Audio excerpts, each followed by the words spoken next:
Ndabasuhuje cyane mu izina rya Yesu Kristo, Imana yo mu ijuru ibaha umugisha kandi ibagirire neza. Uyu ni wa mwanya twicara kugira ngo tuganire amagambo Imana yadushyize ku mutima. Imana ibaha umugisha mwinshi cyane. Ndasuhuza abantu badukurikiye bari mu mpande zitandukanye z'isi, abantu badukurikira barwaye, ndabingingiye Imana ibakize. Umuntu dukurikirana agenda ugere iyo ujya amahoro, udukurikirana uri ku meza uri gufata amafunguro, bon appétit.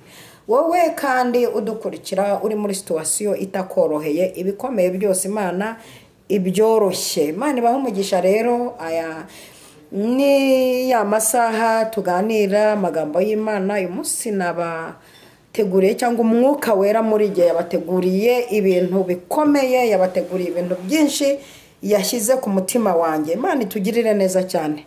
Aya masaha rero ndagira ngo dutangire dusenga kandi mbasabira n'umugisha abantu mukunda kuntera inkunga yo kunkurikira ndetse no kunkurikirana n'ibitekerezo byanyu no kwandika muri commentaire, kandi mujye mwibuka gukanda subscribe. Ntabwo iki kintu mugiheruka, kandi ukanze hari ahantu ku mutuku kuri s'abonner cyangwa subscribe ubu nzamuye. Nimba rero uzi ko iki kintu gikoze cyazamura amamariyoneri, cyo ndaho uburanzamuye mu izina rya Yesu. Unzamure mwaka bizaramwe. Imana ibaha umugisha. Ndagira ngo mbasengere. Umaze igihe unkurikira kandi birakwiye, kandi uzakomeza kunkurikira, ariko ndifuza kugusengera ku cyifuzo cyose ufite, ku kigeragezo, ku ntambara z'ubwoko butandukanye. Ndashaka gutangira ngusengera Uwiteka akubohore, abohora umutima wawe, ahindura ibintu byinshi kuri wowe. Mana ishobora byose, ndagushimiye neza yawe n'urukundo byawe birankurikirana. Ngushimiye ko ibyo bikurikirana abantu bankurikira. Uwiteka we wahamagaye abo bwoko urabubwira ngo uzabugirira neza ubukuye mu gihugu cyo kwa Farawo. Urabikora kuko imbaraga n'ubutwara ari ibyawe. Uko wabakuye muri icyo gihugu bakaruhuka stress za Farawo, umuntu wese unkurikiye nawe umuhamagare ave mu kigerageza arimo, akwitabe, yinjire mu gihe cy'amahoro no gutuza. Ndagushimiye kubikora byose, mbisenze shima mu izina rya Data wa twese, Umwana n'Umwuka wera. Amen, amen. Ndagira ngo tuganire amagambo y'Imana ari kumfasha, ari gufasha umutima wanjye. N'amagambo dusanga muri Yakobo igice cya 3. N'amagambo anejeje umutima wanjye muri ibi bihe nshaka ko tuganira, kuko amagambo ari kumfasha rero nawe ari bugufashe. N'amagambo y'ubwenge, kuko ndashaka ko umuntu udukurikiye tuganira ku magambo y'ubwenge. Uyu munsi tugiye kuganira ubwoko bw'ubwenge, buryo ubwenge bubamo ubwoko. Turaza gusoza wamenya ubwoko bw'ubwenge ufite. Turaza kureba nimba ubufite. Kera mama ajyaga ntuma, rimwegeze kuntuma ikibiriti, ngeze mu nzira nibagirwa icyo ntumye, ndagaruka arambaza ati ariko ubwenge warabuneye mwana wa? Ntabwo nari nabwitumye, ahubwo nibwo bwoko bw'ubwenge nari mfite. Bubamo ubwoko. Burya nabivumbuye uyu munsi, ubwenge bubamo ubwoko. Biraza gusoza tumenya ubwoko bw'ubwenge ufite. Turava hano tumenya ubwoko bw'ubwenge umugore wawe afite, ubw'umugabo wawe afite, ubw'abana bawe bafite. Tugiye kubureba. Burya nabwo bubamo amoko, kandi bubamo ibice bibiri. Reka turebe Yakobo igice cya 3 umurongo wa 15 tugeze ku wa 17. Umva uko haravuze ngo bene data, bene ubwo bwenge nibwo bumanuka buvuye mu ijuru, ahubwo n'ubw'isi. Muzajya muhangana kuko narwaye amaso mureba hehe, kwiza n'ingaruka zo kurya nabi ko mungaburiye neza bitenze. Umurongo wa 15 bavuga ngo bene ubwo bwenge sibwo bumanuka buvuye mu ijuru, ahubwo n'ubw'isi, n'ubw'inyamaswa abantu ndetse n'ubw'abadayimoni.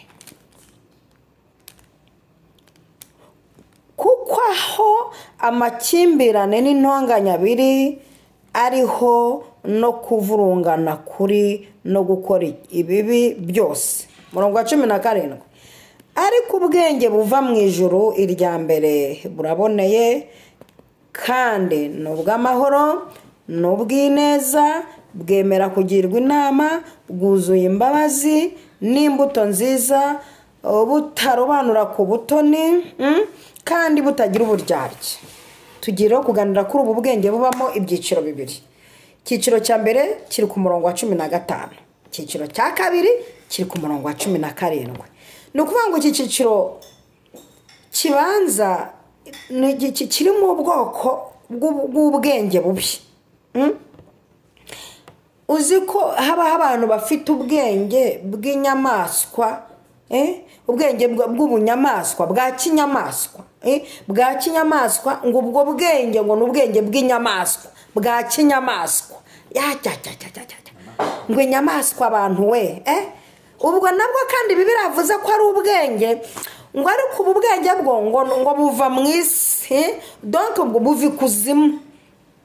Rero ngaho ibaze guhubira ku mukobwa uteye neza ariko ufite ubwenge bw'inyamaswa, guhugira ku mubosi ugiye kwaka akazi ariko afite bene ubu bwenge, suka n'agatebe huye.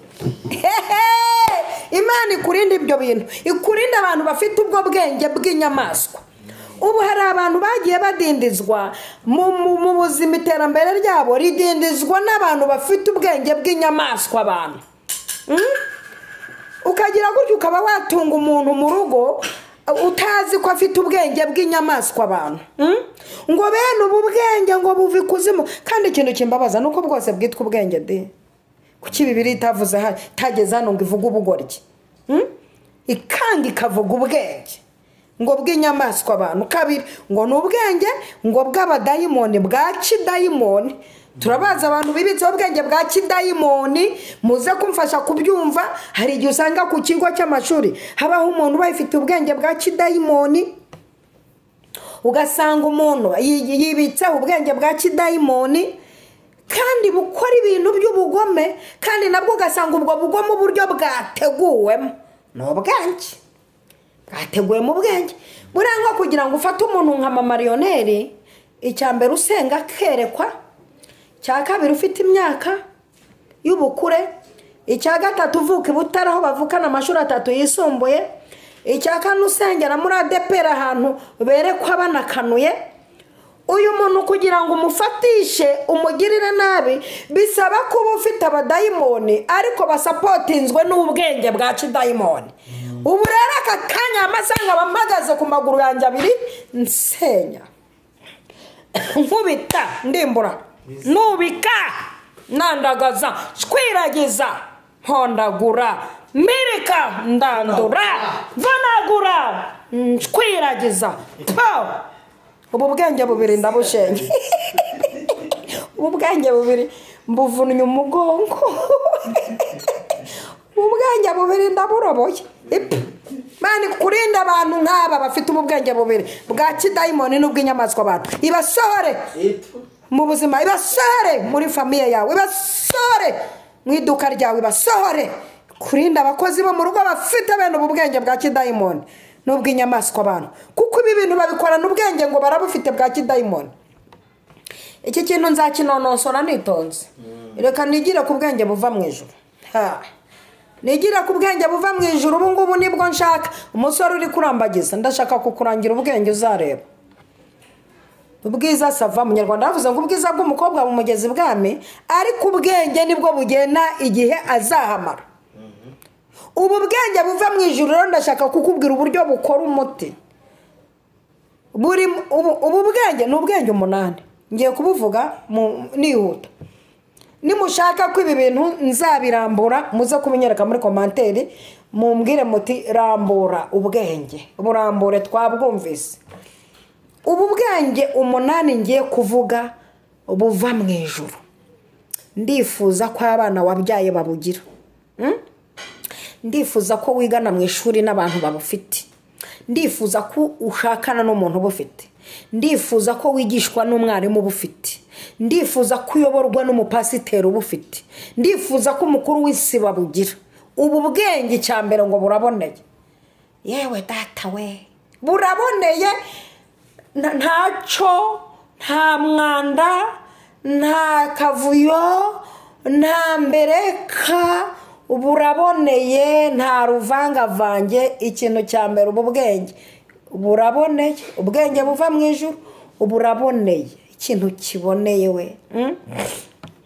Kera ariko rasi twajyaga turirimba tukiza mu gakiza ivuga ngo umwuka wera n'umucyo abayo baraboneye. Kubonera ni nko kuba wera, wejejwe, nta mukushi, nta shikani, nta shitani, nta barangi, nta nyabingi, nta mahembe, nta mbega nta bitega, mbega nta nomu. Kera twanywaga agatabi tugahaze, wasuhuzaga umuntu utubitese ati nta nomu, nta nomu, nta nomu. Kabiri, ikindi kintu kiranga ubu bwenge buva mu ijuru ngo bugira amahoro. Amahoro, umuntu ufite ubu bwenge aba afite amahoro. N'itariki inzu yageze we ntabwo wamwumvanira ivuga ngo mwami Yesu ngo nimbura Imana. Oya, aba afite amahoro. Yo, uyu muntu aba afite amahoro. Niyo bamubenze aravuga ati n'ubundi ntiwari uwanjye. Aba afite amahoro. Niyo akazi bakamwimye ntataha yivuna amagura. Aba afite amahoro ari kuvuga ati wasanga n'ubundi kariho ibigeragezo kari kuzankura mu byizerwa. Aba afite amahoro. Niyo imitini itatoshye, uyu muntu aba afite amahoro. Ubu bwenge buva mu ijuru buba bufite amahoro. Niyo umugabo atatahanye umushahara aba afite amahoro. Uwaya amahoro kandi agatuma umuntu ashisha yumva nta sosoma yanyweye. Ukaberwa utambaye umwenda w'umuhemba kubera amahoro. Gatatu, ngo bugira ineza n'ubwineza. Ubwenge buva mu ijuru mu bindi bintu biburanga. Ineza, ineza nunyura no ku muntu buraye. Mu bintu bizaturanga ko ufite ubwenge bwitwa ineza nuko uzafumbatisha umuntu. Ubu bwenge bwitwa ineza Tabita yarabugiraga ari we Dorokasi. Umunsi umwe arazuka kubera ubwenge yagize bwo kubiba mu bapfakazi, bwo kubiba mu bantu. Ineza, ubu bwenge butuma umuntu agira ineza, kuko ubu bwenge burabizara. Urabona ko ubu bwenge buva mu ijuru ubu byara indahekana. Ubundi umuntu ufite amahoro arabyara tu, ariko umugome kugira ngo uzamubone yororotse ntibororoka. Imana kandi ntituma abagome, ntituma ibi bintu by'ubugome bwororoka. Ariko ubu bwenge buva mu ijuru uburororoka we. Reba buvubu buraboneye, bufite amahoro, bufite ineza. Tugeze ku neza twagenda tubona abantu bagiye bakoresha ubwenge bwabo kugira neza. Muvuge muko abakiranutsi bazagubwa neza kuko bazatungwa n'imirimo y'amaboko yabo, kuko bagize neza bagezeho batungwa n'imirimo. Ubu bwenge bugira ineza. Tugiye mu ineza twageraho Ezekiya yakoresheje ubwenge akabukoresha akoresheje ineza, akazuka ageze ku munota wo gupfa. Icya kane, ubu bwenge bugirwa inama. Aka kantu ko kugirwa inama mu kandi kahanu nzakababaza. Nzakababaza kuri Noheli. Mukanyandikira hano. Aka kantu ko kugira ubwenge bugirwa inama. Ugira Imana bo numugira inama. Nta munyabwenge wanga inama. Niyo yaba yigirwa n'igitambambuga kirangije primaire urangije PhD. Kizakubwira umunyabwenge akunda inama kandi zose arasakoma. Izo mu bakecuru, izo mu muhanda, izabo biganye, izabo bahenganye, izaba rushikofe. Umunyabwenge akunda inama. Nubona ubaho mu buzima udakunda kugirwa inama, uzamenye ko nta bwenge ufite. Mvuze kuri ikigoryi sinaba ntukanye. Bibiliya ivuga abagabo b'ibigoryi. Iyo utagirwa inama, ubwenge buva mu ijuru ubugirwa inama. Bugirwa inama. Iyo ubona n'Imana yemeye kugirwa inama n'umuntu w'umugabo ikisubira ari Imana, kugirwa inama ntacyo mwumvamo. Ntabwo Mose yagiriye Imana inama arayibwira ati rero reka nkugire inama nk'umuntu w'umugabo, ubu bwoko wavuze ko uzabujyana i Kanani, urisubivuze ko ugiye kubanegeraho, nuramuka ubiciye aha icyambere uraseba. Abantu barabona ko burya wiyokeraga nta mbaraga ufite zo kubageza i Kanani. Kabiri, abana bajyaga bumva tukuvuga bazakura baraguciye amazi, none nkugire inama wibaniga. Bakomezanye. Imana iti inama ngiriye nyishyiza mu bikorwa. Iyo utagirwa inama nta bwenge uba ufite. Gatanu cya gatanu bwuzuye imbabazi. Iyo ufite ubwenge mu bintu bizatwereka ko ufite ubwenge, uzagira imbabazi muri wowe. Stefano bamukubise ibuye ry'agatuza atubababarira kuko batazi icyo bakora. Bamukubise iryo muri Nyiramivumbi ati mbonye, iti ndabonye, tirakingutse. Bivuye kuki? Bivuye ku bwenge buva mu ijuru afite. Ndashaka kugera ku bwoko bw'ubwenge bwa gatandatu. Ubugira imbuto nziza. Ubu bwenge ubu bubyara imbuto nziza. Iyo utagira imbuto nziza nta bwenge uba ufite. Ariko kimwe mu bintu biranga umuntu ufite ubwenge, agira imbuto nziza. Urebye Yosefu ibitangaza yakoze kwa Potifara, hageze mu kwa Potifara amwifuje, ariko ubwenge bwe ntibwamwemerera kwica ubuhamya. Murambabarira turi mu gihe cy'ivumbi ryinshi twarwa amagripe. Ubwenge bwe ntibwamwemereye kubupfushiriza ubusa imbere y'umugore. Yaremeye ahasiga umwitero aho kugira ngo ubwenge abuhasige. Ubu bwoko bw'ubwenge bwo kugira imbuto nziza bwarengeye Yosefu. Yosefu ageze kwa Potifari yaravuze ati ubwenge mfite buraboneye buva mu ijuru, ntabwo ari ubuvi kuzimu. Ntibunyemerera gusiga imbuto hano nindangiza ngo mpombe umugisha w'igihe kirekire. Ubwo ni ubwenge bwa gatandatu. Ndashaka kuvuga ku bwenge bwa karindwi, ubwoko bw'ubwenge bwa karindwi. Kimwe mu bintu mu mashami ubwenge bubyara iyo bufite, ishami rya karindwi riravuga ngo ntiburobanura ku butoni. Ntiburobanura ku butoni. Umuntu ufite ubwenge ntarobanura ku butoni. Umunyarwanda aravuze ngo bagarira yose ntuzirizera nirizarumba. Ntabwo urobanura ku butoni. Yonatani yaza kurobanura ku butoni, ntabwo ari gukunda Dawidi kandi azi ko Dawidi azirana na se. Ariko rangije Yonatani ngo na Dawidi bamera nk'agati gakubiranije, akajya amumenera amabanga yo kwa se y'ibyo se yateguye. Ubwenge butarobanura ku butoni. Burya nubona muri korari ugira abo wanga nabukunda, ufite ubwenge buvikuzemo bw'abadayimoni, ufite ubwenge bwa kinyamaswa. Ariko ubwenge buva mu ijuru ntiburobanura ku butoni. Bukunda abantu bose, bukunda abakene, bukunda bambaye neza, bukunda bize, bukunda batarize. Ubwenge buva mu ijuru nicyo ngicyo kiburanga. Imana itugirire neza cyane. Ndashaka gusoreza ku ishami rya 8. Ishami rya 8 riranga umuntu ufite ubwenge buva mu ijuru. Turi ku bwoko bw'ubwenge.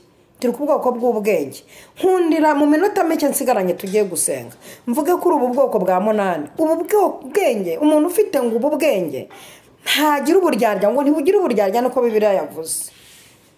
Tumaze igihe kinini turambiwe ndyarya nshuti yanjye. Ninde muntu uzirambiwe nkanjye?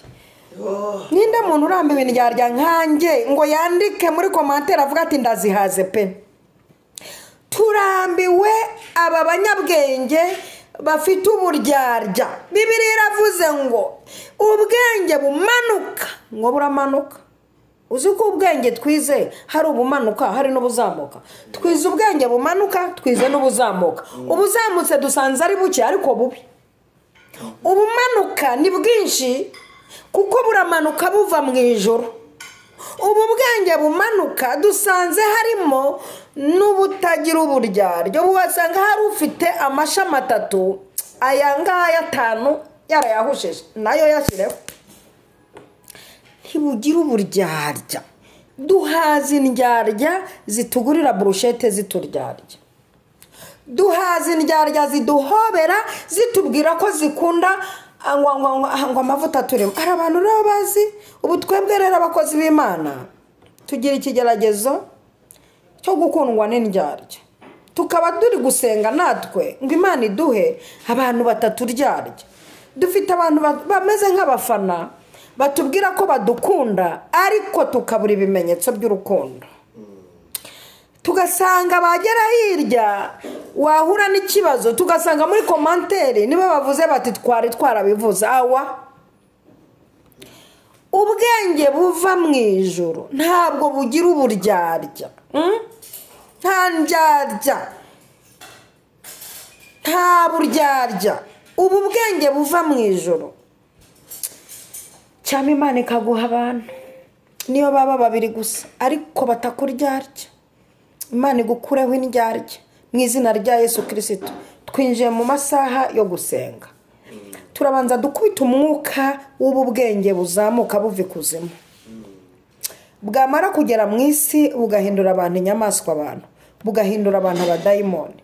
Tugiye kwinginga Imana Data wa twese iduha ubu bwoko bw'ubwenge bufite amashami 8 atuma tugera ku cyo yavuze, atuma duhura n'Imana, atuma duhura n'abantu b'Imana. Aya mashami 8 nakumeremo mu izina rya Yesu. Uwiteka naguha ubu bwenge. Ubu bwenge nubugira uzaterura ibintu abantu batabasha, uzagera aho abantu batagera, uziga utsinde. Ubu bwenge buva mu ijuru buzakuzamura bugutumbagize. Ubu bwenge buva mu ijuru nubwibikaho buzaguha iby'imishahara itaguhaye. Reka dusenge. Mwami nyiribihe, haleluya, tugushimiye ko dukuyeho ubu bwenge bw'inyamaswa abantu bw'abadayimoni, udukuyeho ubu bwenge bubi bari baratuzengeraje izingirwa bwenge zibana n'ibi bintu. Ariko ndagushimiye kuduhuje n'abantu bafite ubwenge buva mu ijuru. Dukubise ubwenge bwose butava mu ijuru. Tugushimiye ko uduhuje n'abantu bafite ubwenge buva mu ijuru, ububoneye, bufite urukundo, butwerera imbuto. Mana natwe dukumbuye kubona abantu batwerera imbuto, dukumbuye kubona abo twazereye bazitwerera. Turabishaka, turabikumbuye mu izina rya Yesu. Ndakwinginze ngo umuntu wese udukurikiye umuhuze n'aba bantu bafite ubwenge buboneye, bafite ubwenge bwuzuye neza, bafite ubwenge bw'amahoro, bafite ubwenge budafite uburyarya, bafite ubwenge bwera imbuto, bafite ubwenge buhugurika, bafite ubu bwenge. Kandi turasabye ngo ugere kure no mu bana waduhaye ubu bwenge. Haleluya. Duhamagaye abantu bafite ubwenge buzima kandi natwe tubyiyatuyeho. Twiyatuyeho aya mashami 8, twiyatuyeho aba bana b'ubwenge, aba bana b'ubwenge 8 tubiyatuyeho mu izina rya Yesu. Urakoze Mana, urakoze Mana, urakoze cyane. Ndagushimiye kubikoze, ko wigaragaje. Ndagushimiye abatwerera imbuto, abaduhemba twabyaye. Dusabye aba bantu bafite ubu bwenge 8 nibo duhamagaye mu myigire yacu, nibo duhamagaye mu ngo zacu, nibo duhamagaye mu mibereho y'abana bacu. Haleluya, haleluya, haleluya, haleluya. Urakoze Yesu. Ndagushimiye kubikora neza, ugakora ibirenze ibyo nsabye. Mbisenze shima mu izina rya Data wa twese, Umwana n'Umwuka wera. Amina, amina. Shalom, shalom.